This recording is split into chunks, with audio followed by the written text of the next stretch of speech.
Hello everyone, welcome to another Mental Monday. Today we're going to look at mindsets as popularised by Carol Dweck in her book Mindset, which is extremely good and I thoroughly recommend everyone get a copy and read it. It's a very, very good book and it's going to help you in life and it's going to help you in the gym.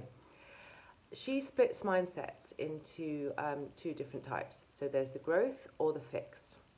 How are these characterised? Well, if we look at it in different sections, I'm going to refer back to the book for these to make sure I don't miss anything. A fixed mindset will see a challenge as difficult.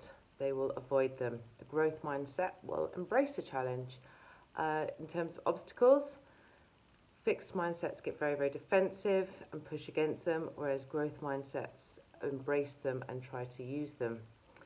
Effort, again, fixed mindsets, you can see where this is going now, see effort as pointless and fruitless, whereas growth mindsets see it as a necessary thing to achieve a goal. Criticism, fixed mindsets, yep, they react very badly to it, whereas growth mindsets will analyse it and take what they need and discard the rest. And success of others, well, if you've got a fixed mindset, you're likely to be jealous and critical of others' success. Growth mindset, you're able to appreciate it and celebrate it along with your own successes. So you look at these two different routes, which do you think is going to get you further in life, which do you think is going to get you closer to your goals? Now, obviously, the growth mindset. A mistake people make, I think, when starting to look into this, and that Carol addresses really well in her book, is that we kind of think we're all or nothing. We either are fixed mindset people or we're growth mindset people. Now, that's not the case. The case is that we're all going to be a mixture of both. So for some things in our life, maybe our relationships, our friends, our family, we've got a growth mindset. We can deal with conflicts well, we get on with others, we see criticism or other people's issues as for what they are and don't get defensive and reactive to it. But when it comes to our work and a specific boss, maybe we get very defensive. Maybe we just think there's no point in trying. Someone else might find that their career is very fulfilling, it's very difficult, they come through lots of money challenges, time, but they revel in it and they make it work and they learn from it.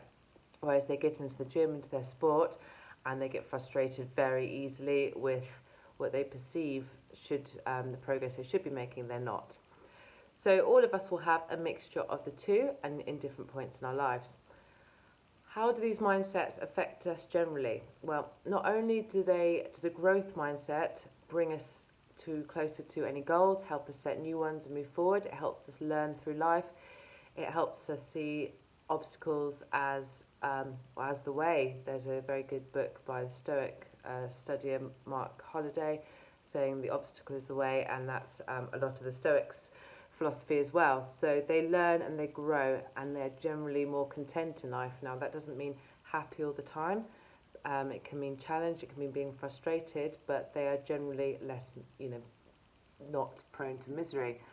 Fixed mindset, you're setting yourself up for failure all the time. You're judging yourself by impossible standards. You're judging yourself by other people's standards.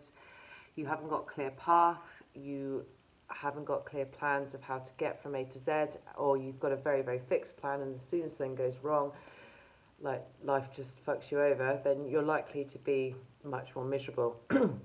It's not the things that happen to us generally in life that make us miserable. It's our reaction to them.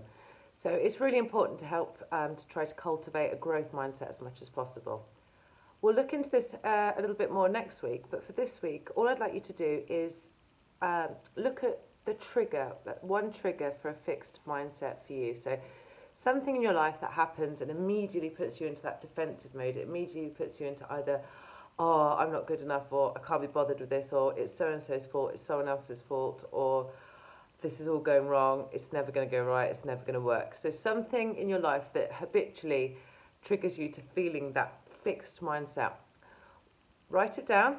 Write down the feelings that go with it, so frustration, anger, shame, disappointment, anything like that. And that's it, that's all you need to do for now. One of the biggest and most important parts is recognising your fixed mindsets.